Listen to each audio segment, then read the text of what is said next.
Bonjour à tous et bienvenue dans ce troisième épisode de notre série consacrée au journalisme sensible au genre, réalisé par l'Académie France Média Monde. Je suis Juliette Chievé de RFI France 24. Bonjour, je suis Namori Dosso de RFI. Dans cet épisode, on va parler des concepts liés à la notion de genre. Donc la notion du genre comporte des concepts qu'il faut connaître. De quoi parle-t-on quand on parle des concepts liés au genre ? Retenez bien que le genre se base sur les concepts de l'égalité, de la mixité et de la parité. Ces trois termes désignent à la fois des principes et des objectifs à atteindre. Ils représentent des valeurs qui guident et dirigent et influencent les politiques publiques et éducatives. On peut les résumer en trois catégories. L'égalité des droits, l'égalité des chances et l'égalité des capacité. Alors pas de panique, on va tout vous expliquer point par point.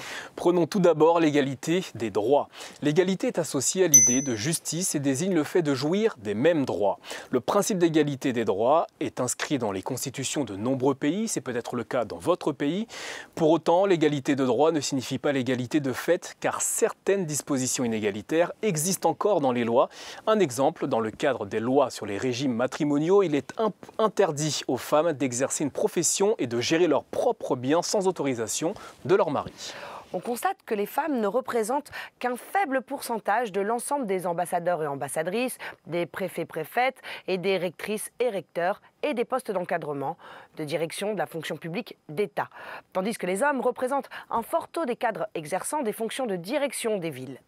Autre exemple, le salaire horaire moyen des femmes est inférieur de 22% en moyenne à celui des hommes. Les effets des différences de carrière se font sentir sur le long terme. Les femmes perçoivent en moyenne des retraites inférieures à celles des hommes.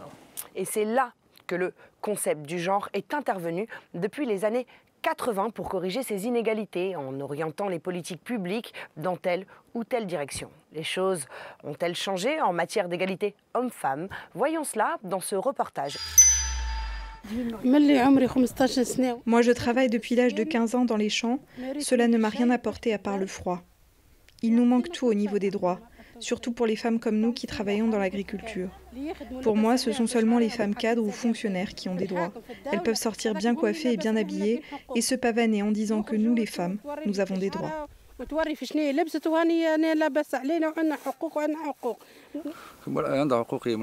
Est-ce que la femme a vraiment de droits quand on voit ce dont elle est victime, comme les viols et les braquages? Elle n'a pas de droits, la femme, selon moi.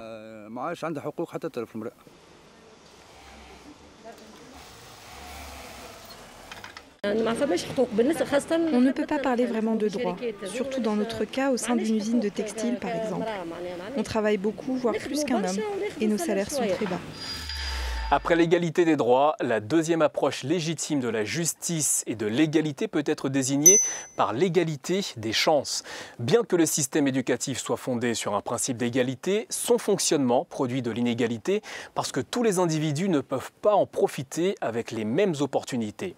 La notion d'égalité des chances est de prendre des dispositions pour corriger les éventuelles inégalités que le système engendre en fournissant davantage d'opportunités à un individu qui a moins d'accès du fait de sa situation sociale. Troisième concept, en jeu, c'est l'égalité des capabilités.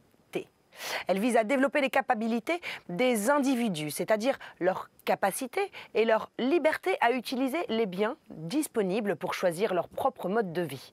La question n'est pas seulement de donner aux individus l'égale possibilité d'accès à des biens, il s'agit également de développer leur capacité à déterminer et à combiner ce dont ils estiment avoir besoin pour réaliser ce qu'ils et elles souhaitent. Voilà pour cet épisode qui explique les concepts liés au genre. Dans le prochain épisode, nous allons aborder les droits fondamentaux liés au genre. Merci et à bientôt. À bientôt.